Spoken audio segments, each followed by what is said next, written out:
Welcome to the Dr. Elisa Show here on KUHS Denver, the Stream. It's awesome to be with you again.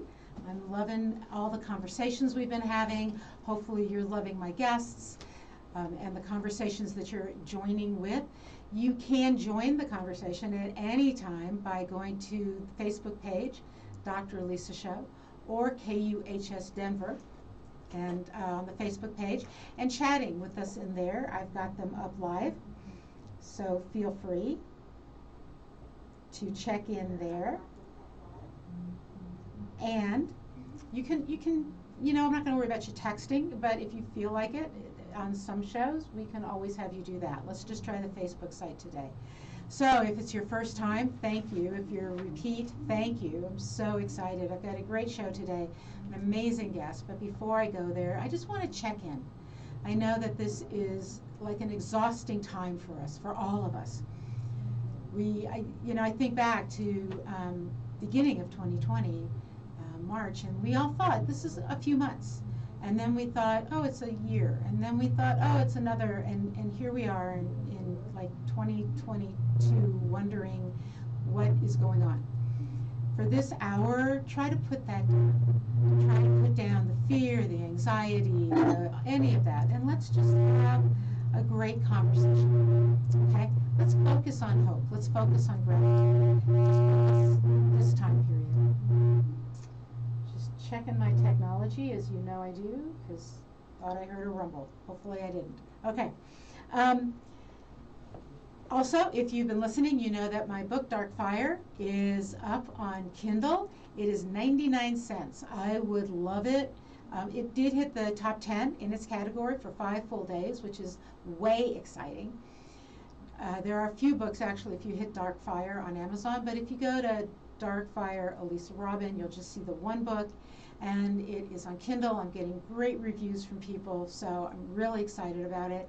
And I'm actually, if you purchase it and you let me know, you send me a direct message, you email me, you can contact me, one of those many ways you can, I'll send you my little short class on how to learn to use a wine glass as a crystal ball. That's prominent in this book. It's prominent in my last book. It's something that I've actually taught classes on. It's something fun. So Dark Fire on Amazon on Kindle. Hopefully the paperback will be out in a couple weeks. It's going to lag another couple weeks behind, I think. That's sort of my spiel. You know how I start, right? I just want to talk to you about that. I also want to remind you that the tagline for this show is Igniting a Renaissance of Spirit, and that we are spiritually multilingual in this show. So if you hear something and the word jars you, right? The word God jars you and you want to hear universal energy, just translate. Just use the other word that works for you. If I say something like meditation and you want to think prayer, go for it. Let's hang on to the meaning, to the intent beneath the verbiage and see where that takes us, because that's where we want to go. Think that helps us get to places of hope and places of gratitude without hanging up on the language, because that can be so difficult, and especially if we're translating from one language to another. Also, I want to remind you that much like when I teach, if you leave this radio show with more questions than answers, more questions than you walked in with, it was a great show. Because that's how I teach. That's what my classes are about. How do I help you ignite a renaissance of spirit within yourself? And when you do that, often we feel challenged. We feel like we have more questions. Hopefully that's what we're going to do. So today I have this amazing, amazing guest. And as you know, I bring people on who've inspired me, and then I let them introduce themselves. So we're going to do the exact same thing. And this is a woman, I want you all to think back in time. At some point, you read a book called The Diary of Anne Frank. I read that book. I saw the play many times. And Otto Frank is the father in this book. And it never occurred to me that I could do more than read this book. And yet my guest today did much more than that. She was already an author. She already had media experience.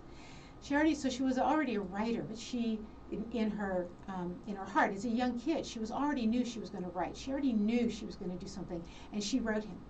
And they corresponded for many, many years and had a familial relationship, like a granddaughter-grandfather. And she's going to come talk about the lessons that she learned. So welcome to the show. Cara, introduce yourself. Give us, who are you, and talk to me about this amazing journey that you've taken.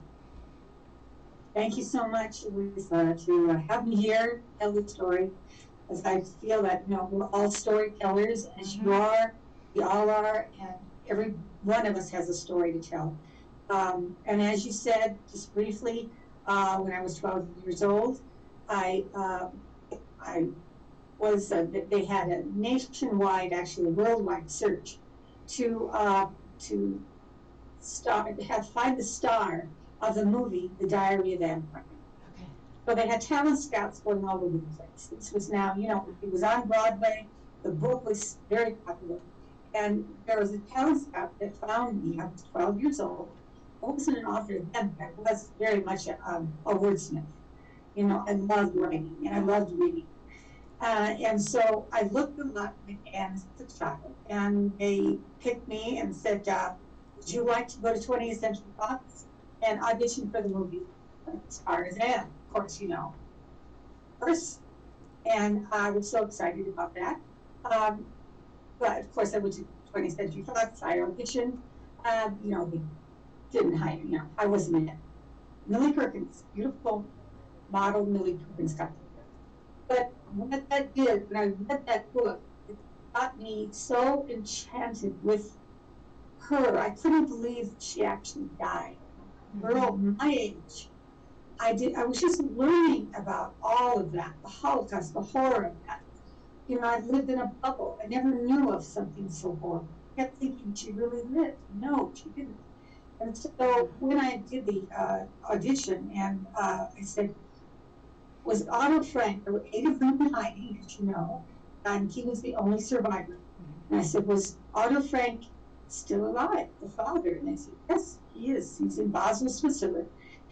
I think you could give me his address, but I'd write to him. And so I did. I started, and I poured out my heart to this man. I just told him how much I loved him. I loved Anne. I identified so much with the story. And blah, blah, blah, all these things. And then at the time, of course, these were letters. We weren't doing email back then. This was in the early 50s. And so it took forever. And then I finally got a response from him. I was so thrilled. And the letter was brief. Thank you for writing to me. I write to people all over the world. I can't get you ready to understand. Yes, I understood. But of course, I said, I don't want to write to you, Mr. Frank. You don't have to answer me. So that's began our long, wonderful, realized I wasn't going to. So let me just say, and I'll let you go on, that the book, Tree of Hope, is the book about that relationship, right? And this is your new book. It's been out how long now? It's just come out last year. It's the 4th of many I've had that are about him. This is the final book because the end chapter are the shared lessons that I learned from Otto Frank. I'm very excited about this book and the meaning behind it. Mm-hmm. So I just want to make sure our readers get this, right? Cara Wilson Granite, Tree of Hope. If you're on Facebook, I'm holding it up. If you're just listening, just do a search, Tree of Hope. Anne Frank Spaulding. On Amazon, Barnes & Noble. Good. So anywhere you can buy books like that online. Yeah. And I've read it now. I read it deeply, and then I read it quickly again, like to go through for the show, which is what I do, right, when I'm prepping for a show, and then started highlighting things and almost turned the entire book yellow. It's just like with the highlighting some of these thoughts. It's pretty amazing. So I'm still amazed that you thought to write him and that you kept writing him. I'm wondering what in you kind of pushed you to want that relationship. That's a good question. Well, first of all, I was discouraged by others to say, they said, he's not going to write to you. He's a busy man. And, and with his second wife, Brittany, who we met coming back from the camps, so she was like our grandmother. I never knew my grandfather. I had one wonderful friend. He represented the sort of father figure, grandfather figure that I was missing. He, I had a father, a good, kind man, but this was something, a relationship that I longed for. I loved how he had such grace, and with his daughters, he was such a beautiful father figure. He reminded me a lot of my other favorite book was To Kill a Mockingbird. To me, he was Atticus Finch. Right. And if I could have written Atticus Finch, I would. He was a wonderful, graceful man, and I felt I wanted so much to talk to him. I wanted to tell him who I was. I wanted his advice. I fell in love with him, and wow. And it didn't bother me that he said he was busy. I just wanted to talk to him. So some persistence in there. Yeah. But I think having read this book, what you wanted was to express yourself. And then Yes. I think you walked into this with okay, if he doesn't write back, fine, but also an underlying sense of trust that he might. Right? Absolutely. That's very good. And one of the things I encourage people, that's in the back of the book, some of the shared lessons. And what is that, I tell people I do that still now. I will write to somebody, probably knowing they probably will not write me back. Mm-hmm. But makes me feel so peaceful and good, courageous, or complete to be able to express myself to somebody that I love and admire, right. Whether I hear from them or not. I think so. I tell especially young people, relate to everybody. We're all equal in this world. There isn't anybody who is a deity. We are here to help each other and to learn from each other. We're students and teachers. Mm-hmm. So write to everybody. You may not get that response. You'll feel good about yourself that you did it. And I did not know that if you would write me back. And I didn't know if you'd write me back even after you said you wouldn't write me back. But he realized that I wanted to talk to him. And that's when I found out later. It was very typical of who he was, because he did this for young people all over the world. That's amazing. Amazing. Right. One, that the story, it's not amazing the story touched so many people. But it's amazing that is how he spent his life, was supporting young people who were moved by this story, which is horrible and hopeful, combined with, and like you said, at the end, there's a piece where you realize this is reality. This isn't fiction. She dies. That's the right. family dies in some horrific way. And at 12, I didn't know about anything like that. Right. And I didn't know. I thought it was a story. She couldn't have died. Right. And yeah. And I know that my grandmother had gotten out of Warsaw before the war and lost her entire family. And she would never. So Holocaust was never really talked about in my family. Right. And yet, it haunted us on some level because she felt guilty that she didn't get them out before everything, went so bad, became so bad. And I do feel like this is still a book that's timely. Do you also have that sense? Very timely. There's so much, as you know, so much hate in our country, in this world now, for everybody. I know we are such a broken apart world, but there's virulent anti-Semitism. People hate Jews. They hate, people of color. They hate people who are gay. There's so much hate, and this is a man who he grew from that hate. He could have had choices. That's my part. We have choices in our lives. He could have been a bitter, angry man and hated all Germans and he was not that.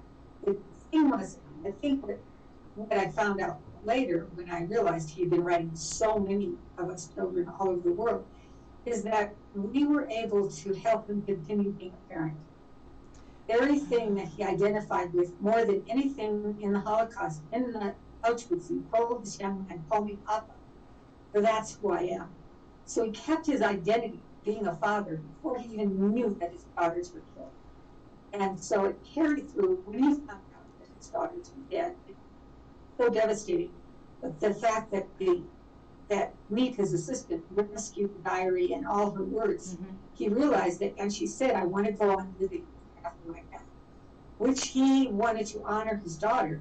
He honored all of us by validating us as young people. We were all needing his guidance and his love.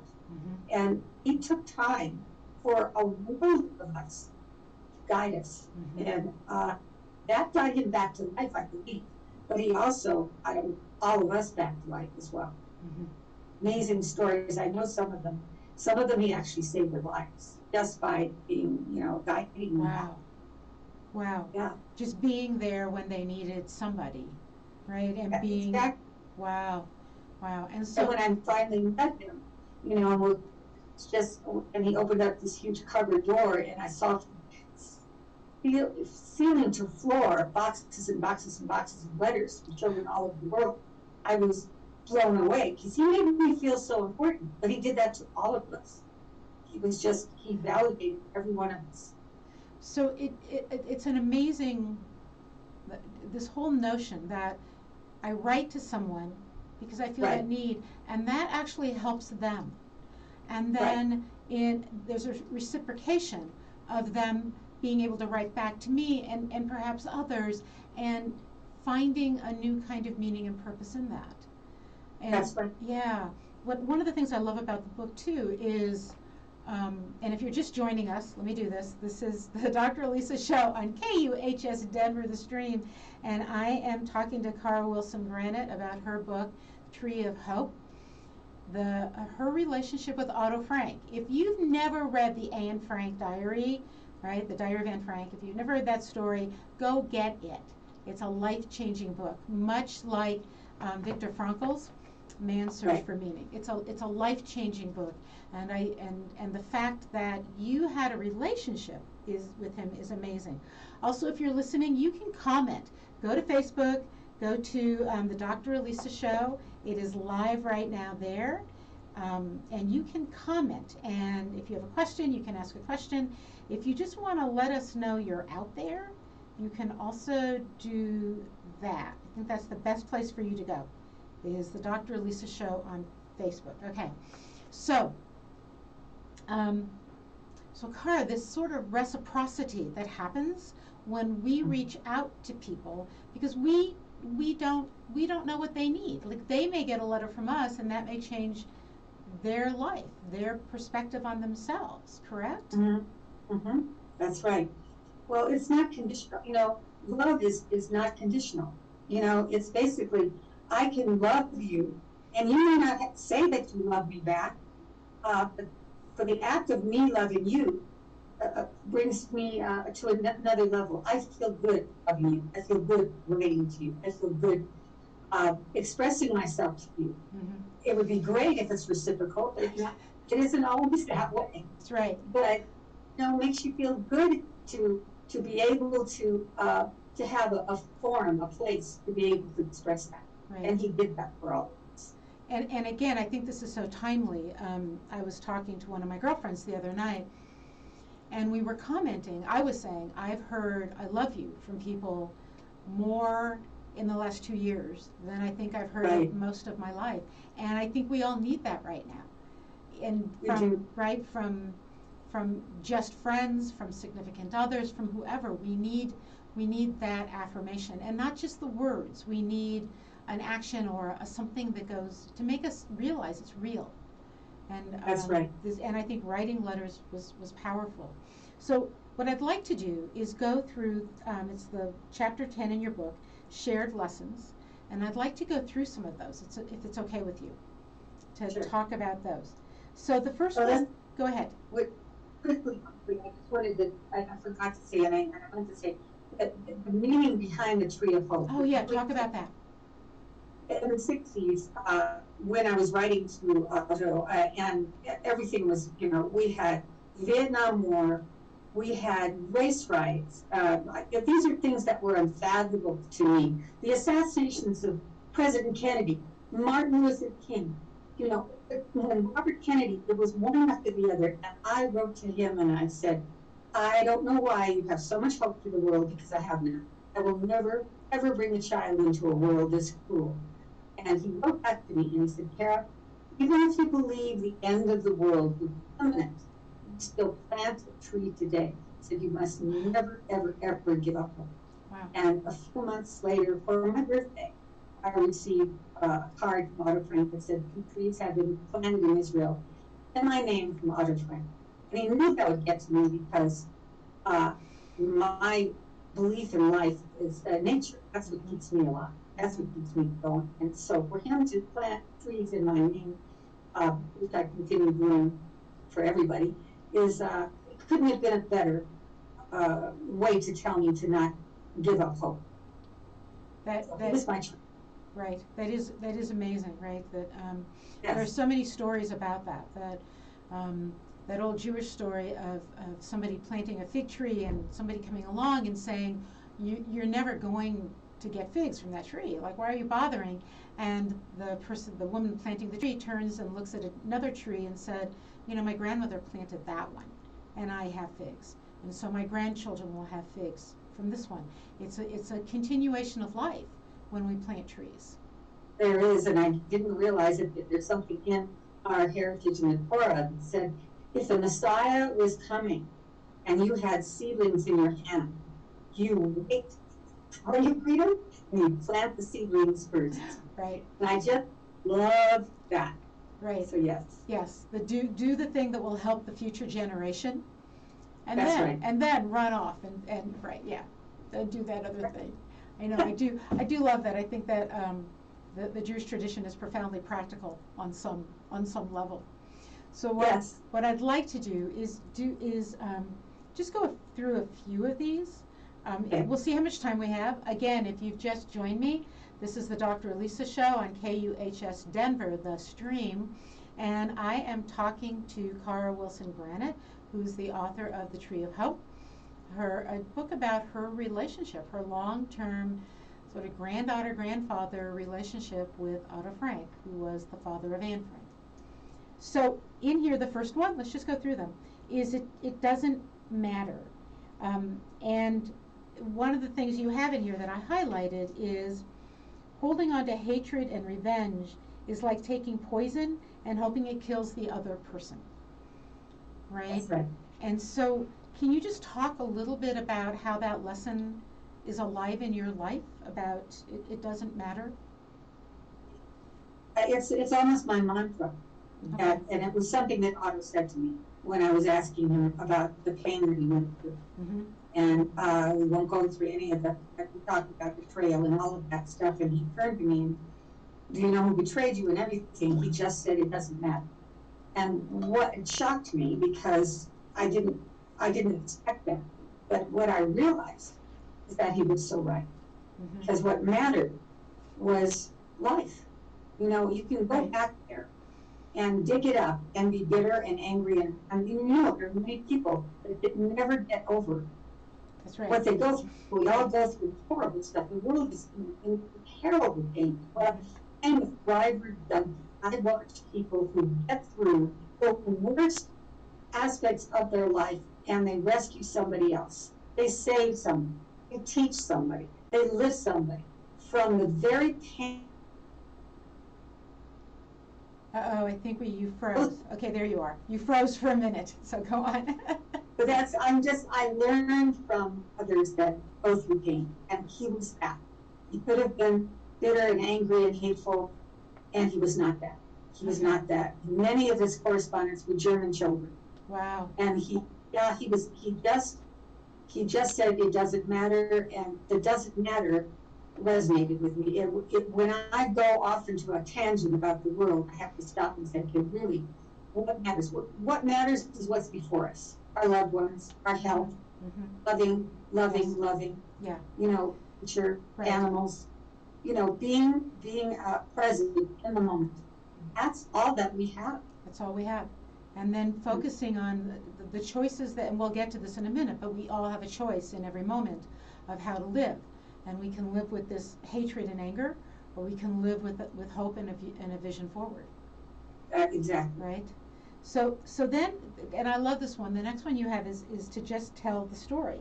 And to see yourself as a storyteller, and that is a gift you have for others. I love that. And was that clearly resonated with you because you are a storyteller, but can you expand on that a bit for us? Well, I love that so much. I mean, for most of my life, I love being the voice of others. I started in advertising, in radio, and you can't sell a product unless you get the voice of the client and the product, and no matter how crazy it is. But it's always stepping outside of ourselves. When you're a storyteller, you're not in your ego. So when I get up on a stage and I start feeling like I'm going to have a panic thing going, or do I look all right, and sounding all right, or what? This inner voice, and I'm very much this Otto Frank's voice, saying to me, this is not about you. Just tell the story. You're a storyteller. You're a channel. You need you to tell the story. When I hear that, I step outside myself. It's not about me. Each one of us are storytellers. Each one has a story to tell. I could stop anybody on the street and say, "Oh, I've done anything. I have nothing to say." And before I know it, there's a story, because that's what we are. We are stories and storytellers. But when we step outside of ourselves, our own ego, and with the channel to the story, we really are the storytellers. That's what we're here for. So in some ways, each of us is a living embodiment of a story. That's and right. that the world needs that story for whatever reason, right? Yes, and reading to a child, I've read to my own children and now grandchildren. You can't sit there thinking, how do I, they want to hear the story.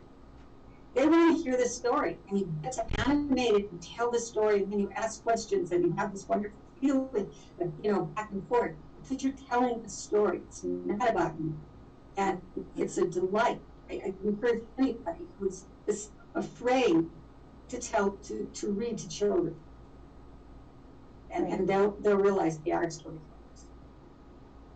Which is just this amazing concept to me, that it is simply, and I completely understand that. And there are so many traditions that is how the tradition is taught, right? That's right. Is through story, because we resonate with that. That's right. Okay, so you kind of touched on this next one, but I just want to go back to it a bit because it really struck me, which is write to anyone. And I have to say, on this radio show, I've had people on the show who I never thought would respond if I wrote to them. And I wrote and I said, I read your book, or I saw your show, or whatever. I'd love to have you on. And I've amazing responses.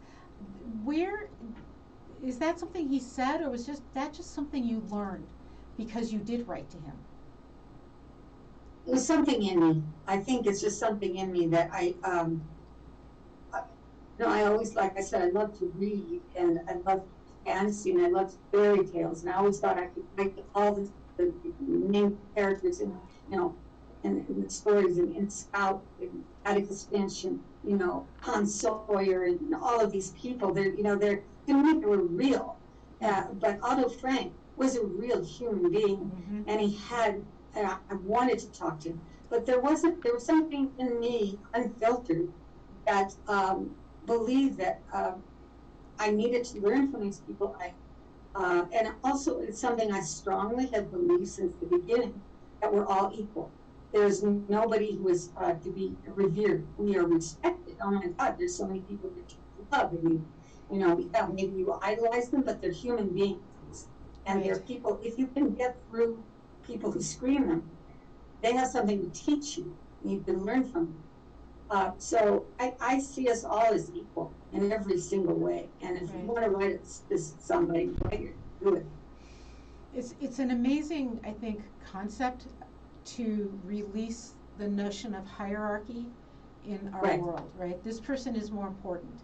This person is, I mean, the truth is there's always going to be people more attractive and more intelligent and more whatever than I am, more prominent, but they're all still human. And That's it right. is that humanness that is the great equalizer, right? That's exactly. And so, It's the language yeah. part. And that goes back to how each of us have an important story to tell. That's right. We do. Everybody. Mm-hmm. That's just Everybody. kind of, so that takes me into one of your next points in here, which is this art of validation. Because when I realize we're equal, and I tell my story, and I write somebody else, I'm validating myself and the other person at the same time. And your experience with Otto Frank was that he validated who you were in the moment, right? That's And so talk about the power of that, of validating how you were validated and how we can validate each other. Well, that's huge for me because I knew I had been writing to him for nearly 20 years. And when we finally met in Basel in person, and he showed me all these boxes of letters, which blew my mind. And then he had me sit down and he took a huge box and he put it in front of me and he said, and these are your letters. And he had saved all my letters. Wow. And that would make me cry every single time because I couldn't believe it. You know, to me, the letters, not what they said had any import. To me, they're just sort of like, oh my God, you know. But it didn't matter because he validated me and he validated every single person that wrote to him. We all mattered to him. This was a validation to me of the highest. If you kept my letters, you kept my words, and you didn't think they were ridiculous, which I thought, you know, in some ways. But he validated that. And so to me, when somebody gives me, they can give me a feather or a rock or something that means something. Mm-hmm. Of course, you know, I have so many rocks and things around here because of the validation of the heart. You know, it means so much. And let's go back to Meek, his assistant. After they were captured, she went up into the attic, and they thought, the Nazis thought they had taken everything of value away. But all across the floor were Anne's writings and the red check diary. She gathered it all with another assistant, and they were saying, all the helpers would say, oh my God, it's Anne's writing. Let's read it. And she said, no. These are Anne's. And when she comes back, I will give this to her, but nobody reads anything. She was very private, and she was very personal, and cared about her writing. So that, to me, was the epitome of validation. Meek's respect for this young girl kept the diary of Anne Frank for the future. She never read a word of it. She put all of it in the desk. She waited when they found out that Anne died with her sister Margaret. She didn't even tell Otto when he returned. She waited until they found out. And when they found out, he definitely died.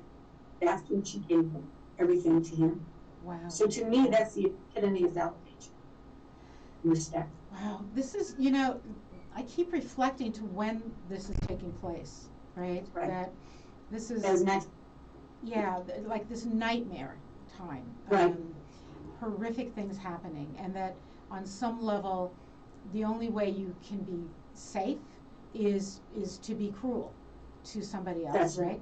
And that here are people who are risking their lives, knowing how sort of what can happen, and still acting with honor and respect and love through all of it, right?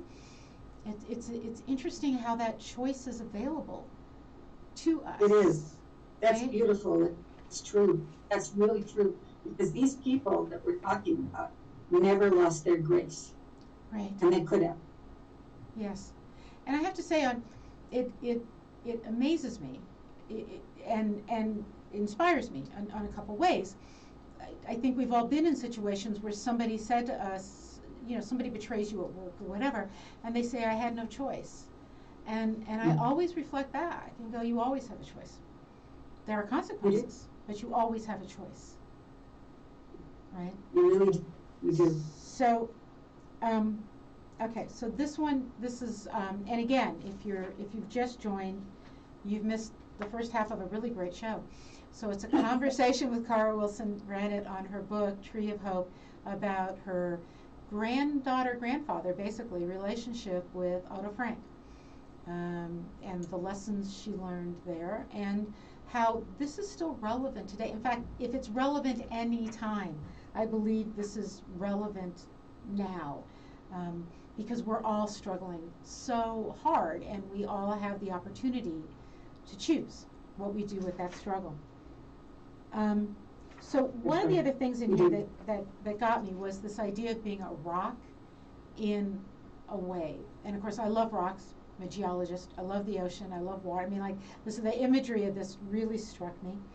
And you talk about becoming your own rock, that there's a stillness within you when that happens, and there's peace, and the ability to experience the waves of whatever my life is hit with, whatever washes over you. So this is so relevant now and so poignant.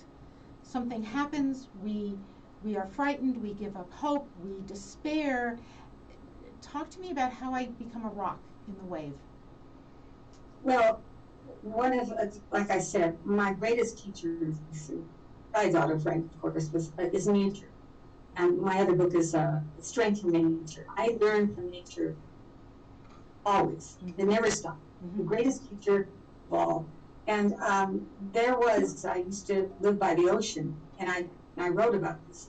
I would stand by the ocean, and there was this huge, like, boulder rock, and I would watch it. And through the seasons, the waves would either crash and be tumultuous, and then they'd go away. And then other times it would be still, and it would be like a lake, and the rock would be glistening, and there are all these little creatures all over it. And night and day, heat and cold, rock remained, no matter what was happening. There was this basic stillness, and I thought, we can be the waves. We can be passionate and excited and filled with anger and hate and all these things, but we aren't the waves. We're the rock. We remain the rock. We can still feel life around us, but we don't lose ourselves in the waves of life. And there's a difference. So it's not like we're impervious to change or cold or heat or anything that happens, but we can remain still within it.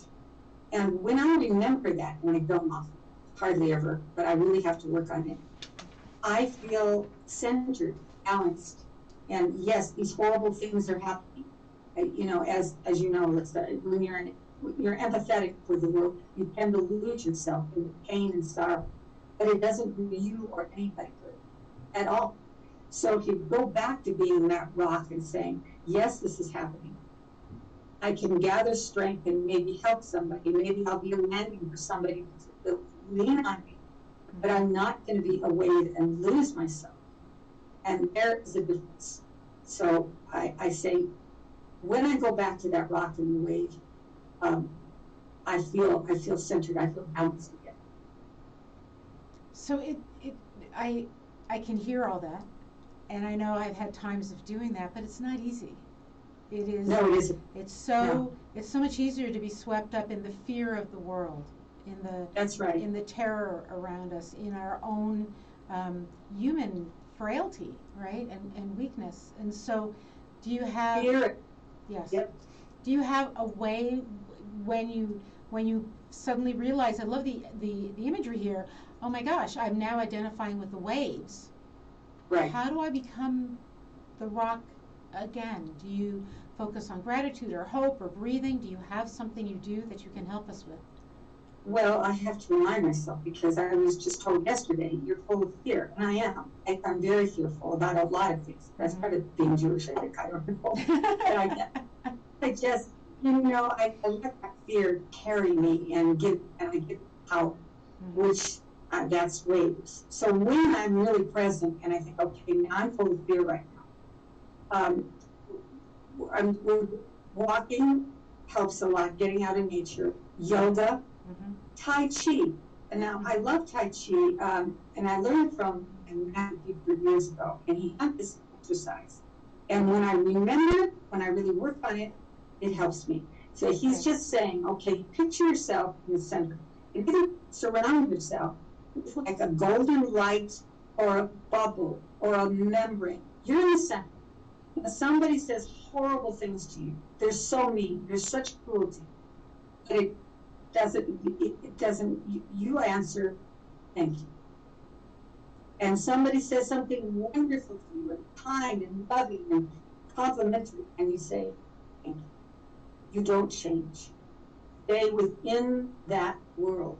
So it's around you. You haven't lost yourself in all these things around you. There's still the rock within that. When you remember that, and I don't, it helps. And also, I always have little rocks. I'll hold on to one. And that always centers me. Or a pen, a little pen. Something that will ground me back to me and remind me that I'm not lost. Mm-hmm. That I can't save the world. I can't lose myself in the sorrow. The only thing I can do is be me and be present. That's it. And that's hard. It just reminds me through 2020 when I was hiking alone, and right. 2021 when I was hiking alone because I'd had to put my dog down. On every hike, I'd end up picking up a rock, and yes. and hiking with a rock, and this was like my hiking buddy. And at the end of the hike, I would take a picture of my shoes and the rock and say, "This hike brought to you by feldspar, or granite, or whatever it was, basalt." And it was that sense of the earth is with me. That's beautiful. Right? Yes. Interesting. That's beautiful. That's beautiful. No, and I know that I've done it forever. Rocks really do give me, they ground me. I mean, I remember once when my husband Peter and I were walking in a thunderstorm, rain like crazy, and it was really actually fun. But the whole time I was collecting these rocks and putting them in my pockets. So by the time we went back to the lodge, I was laying down, I could barely walk, and my pants were falling off. He said, "Take the rocks out." I said, "No, I love them." Yeah, we're clearly kindred spirits around that. I come home from every hike with rocks and every visit to the ocean with shells. It just absolutely. That's just what I do. So we talked about this tree of hope. So I want to we already talked about that. I really we've got some time left, focus on this notion of choice that we have in life. Again, we're looking at this horrific situation, incredible cruelty that is being supported across Europe, not by everyone, clearly, but by a huge majority, right? And how easily people get swept up in a fear that then misleads them and guides them to justifying something cruel because it feels like it's the only choice they have to become safe. And I do believe that that's right, that it is fear that guides that. So I want to talk about choice, but one of the things in here, just as ripples spread out when a single pebble is dropped into water, the actions of individuals can have far-reaching effects. So I want to talk about the power of our choices on others, the way that if somebody says something cruel and you say thank you, have you noticed the effect on others you have by being in that centered place of choice? All the time. To me, we can go out, I go out in the world and I know this person, if I rate that probably hates Jews or politically we don't agree in any way or blah, blah, blah. But at the moment, we're smiling together. Maybe we're laughing over animals. Maybe somebody's walking a dog. Maybe we're commenting on a tree. What I find is the great equalizer is nature. So I meet and talk to many people, along the trails, along the paths. And when I'm not saying, excuse me, who did you vote for and why and blah, blah. We are at one in the world. To me, that to me is religion. That is beautiful. And we are validating each other. And we do have choices as to how You wanted to be with each other. I can walk away feeling so filled with love and happiness just by a conversation I've had with somebody. That it's just nothing about, whatever, the river, whatever. And with many of the talks I give, I have a big basket of pebbles. And I say to them, you are this little pebble. And come up and pick out the one that resonates with you. I mean, everybody. Adults, children, everybody. You pick out the one that resonates nicely. Now, this is you in your hands, and you have a choice. When you throw this pebble in the water, it sends out these ripples. It's either going to be negative or positive. And your ripples of effect affect me, you, everybody around.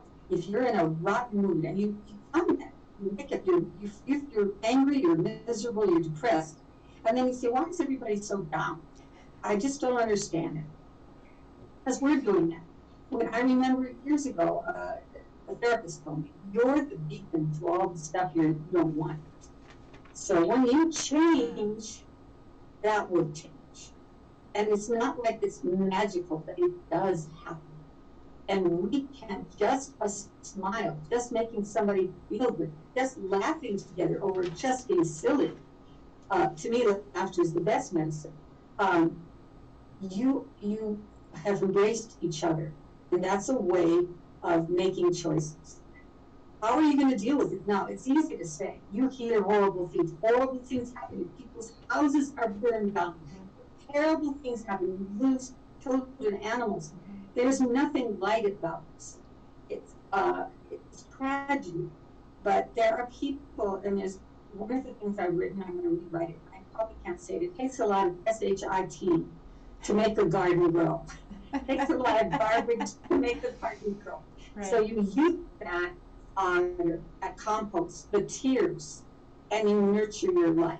You take it. When I had really bad times years ago and lost everything material in my life and reports and everything, that I thought I was going to die. I was convinced I was going to die. But I had to learn, and it was Otto Frank's example, that if he could face plant and get up and plant a tree, so could I. And honestly, those are the choices we make. And I would love to help people plant forests or do anything, and we do. People rally. They do rally, and they do find, if they're supported in love, they can start planting their garden even through tragedy. Mm-hmm. It's never taken lightly. It's not the baggage we have. It's the way we carry it, how we handle it.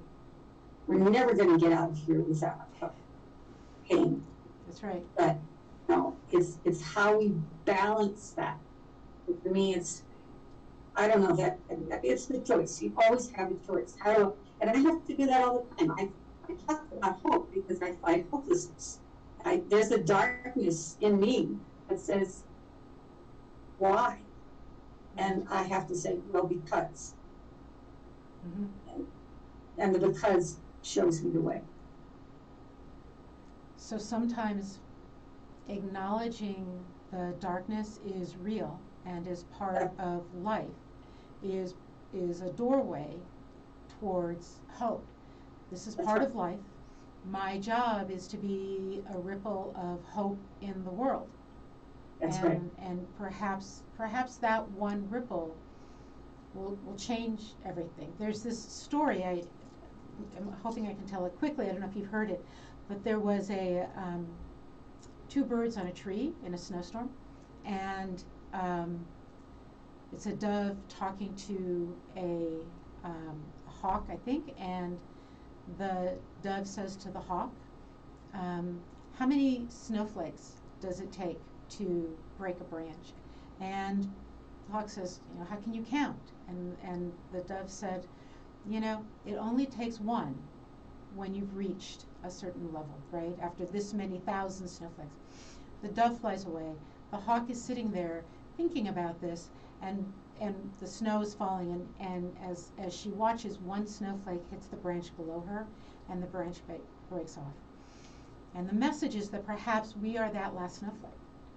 You don't know. It could be my little act of kindness that changes the entire world. And that's, I think, what I got from your book. Does that resonate with you?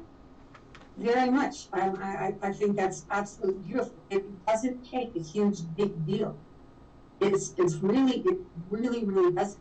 It's really all about loving ourselves and the moment we're in, respecting it, embracing it, cherishing it, seeing it, embracing the senses that we have, the six senses, just hearing, touching, tasting.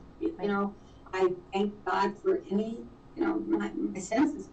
Those are the things that we embrace. And when I go there, I feel back to where I'm supposed to be. Makes sense to me. There is the lightness in the dark. So this message from Otto Frank is embrace life. Is embrace life, right? Horrible things happen, but embrace life. Embrace life in every way, because that was his choice. He knew that. And when he thought his daughters, when he found out they had died, and then me brought him the diary, and he opened it for the first time, and read her words for the first time. Wow.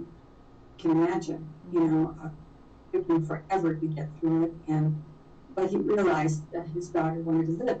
So it was the choices that he made that saved us all in so many ways. So many ways. Wow. His positive choices to live and to love were the ripples of effect for all of us. So we're coming to the end of our time, and what I'd like is, because I know it inspires you, nature inspires you, writing inspires you, hope inspires you. Do you have a message that you do want to share, like a pebble, that you want to share with the rest of the listeners right now, because people are struggling. What's my life meaning? What's my direction? What am I going to do? If you were going to hand somebody a pebble, what would you say to them? That's a good question, because I ask myself that all the time. It's not being naive or Pollyannish. It's basically grounding ourselves back to, what do you think your purpose is? I've asked people, what is your word for this year? What do you think, if God whispered in your ear, like we say, whoever you believe in, whatever, to say you're here for a reason, a purpose. When I go back to that belief that I'm here for a reason, and it can be taken away from me any second. But right now, why? Why am I here? Those things, what am I here? What am I supposed to learn from this? And that's something that has helped me greatly. When you're in the middle of something devastating, horrible, and you back away, say, what am I supposed to learn from this? The lesson comes up. I mean, it is immediate. Right. Immediate. I just heard that this family, they had it in the news, burned everything. They hated their couch. They tried to get rid of it. They didn't get rid of it. And the only thing that survived was this stupid couch. And they were all sitting on it. And I thought it was so beautiful. I mean, there was something about it. I say that basically, take a pebble, hold it in your hand, and just think about, why am I here? What makes me happy? Why, even if I'm terribly sad for so many reasons, what really makes me happy? And to me, it's a rush of images. My children, my grandchildren, my husband, my world, breathing, walking, Absolutely. They're flooded by gratitude. Right. And that little pebble can help ground you when you feel lost. Right. And I have to say, I'm pretty sure my word for the year is gratitude. I'm pretty sure that's what that's what's helping me through, and that's what's where I'm starting. We'll see how that evolves. So believe it or not, you and I have spent almost an hour talking. And if you've been listening, I want to thank you for listening to the Dr. Elisa Show on KUHS Denver, The Stream. If you missed it, please miss some of it. You can be able to catch it live on my website, elisarobin.com. on my Facebook site. I'll post it there. I'll post it on LinkedIn, on Twitter. You can get in touch with me in any of those places, also on Instagram. I'm easy to find. I would love to hear from you. I'd love to hear that you're reading my book and what your thoughts are. I'd love to hear your thoughts about the show. I'd love to hear how you're doing. Just how are you doing? Get the message of today. Reach out and talk to somebody. Write me a letter. I would truly, truly love to hear from you. Send me a note. And then join me back in 2 weeks. I have an amazing woman who's a mentor and a speaker and a friend, Allie Hill. She'll be here talking about launching our own lives in a different way, and perhaps in a business way, and finding our power that way.